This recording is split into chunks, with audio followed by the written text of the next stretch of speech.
Tonight we're going to be reading from Peaceful Reflections. It's a collection of poems on grace, trust, and the beauty of reflection.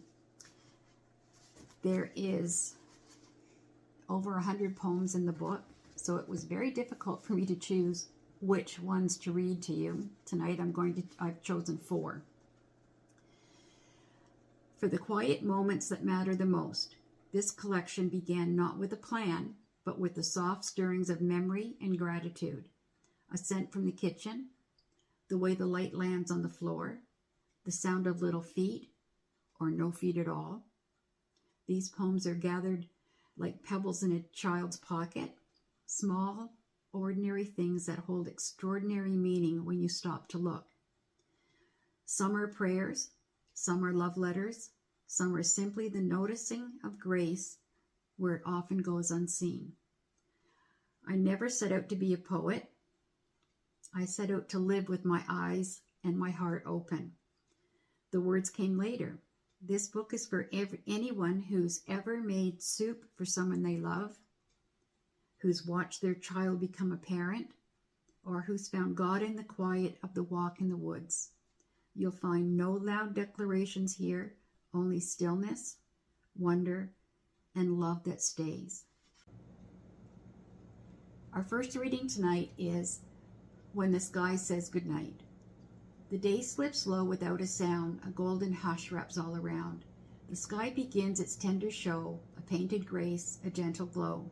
Pinks and golds and fiery light give way to calm, then soft twilight. No need to chase, no need to run, just breathe it in, it's almost done. The lake reflects the fading hue as swans drift by in dusky blue. A loon calls out both near and far, its echo chasing the first star. It's in these quiet, ending hours we feel the stillness, feel the power of moments past, of work well done, of love that deepens with the sun. The world slows down, our hearts do too, its colors brushed by heaven's view. And though the light slips out of sight, we hold its warmth into the night. Psalms 4:8 says, "In peace I will lay down and sleep, for you alone, Lord, make me dwell in safety." This verse gently reflects the closing light, the trust that all is held, and the peace that settles when we let go into the night. Our second reading comes from the section In the Arms of Wisdom. Little hands, big wonder. His hands are small but wide with reach. They find the things no books can teach. A pebble bright, a thread of grass, a dandelion's fragile glass. He lifts them up like treasures rare, as if the world is waiting there.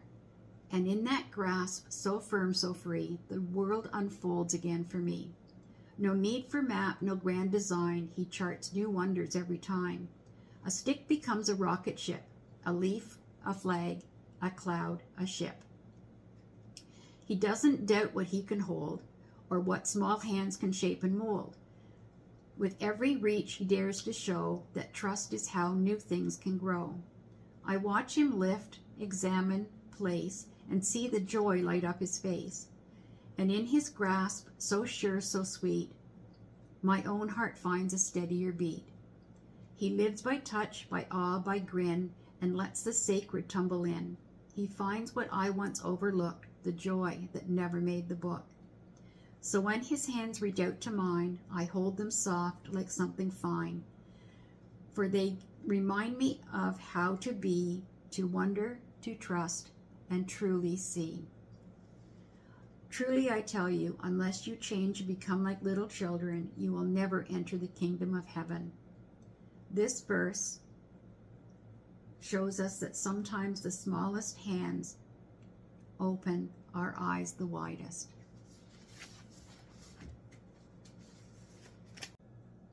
Our next reading comes from the section Woven into Their Story. What he learned without knowing. The way he lifts him when he cries, so gentle, steady, sure and wise. His arms are firm, his voice is low, a rhythm only fathers know. But watching there, I catch my breath, because I see what's underneath. The way he walks, the way he stays, are echoes of our quieter days. He doesn't know he learned it then, in kitchens, cars, and evenings when I calmed his cries and with whispered song and taught him grace by staying long. He never asked, teach me to love, but still it came, soft, hand in glove. In every meal, in every hug, in shoes I tied, in rugs I tugged. Now he leans close and wipes a tear, just like I did year to year. And in his hands I see with grace, my love has found another place. He never said, I learned from you, but oh, I know that quiet true. The gentlest things are not always shown, but passed like roots, deep and unknown. These commands that I give you today are to be in your hearts. Impress them on your children. Talk about them when you sit at home and when you walk along the road. Love teaches even when words do not, and what we live, they carry on. I'm going to leave you tonight with one last poem taken from the section Lessons Written in Grace. What I learned from baking bread. It starts so plain, just flour, yeast, a quiet mix, a humble feast. No grandeur here, no glitter show, something warm that learns to grow. I stir with hands that move by feel, no rush to shape, no need to steal. A moment from the sacred pace of waiting in this gentle space. It rests, it rises, then I wait. The gift of letting time create.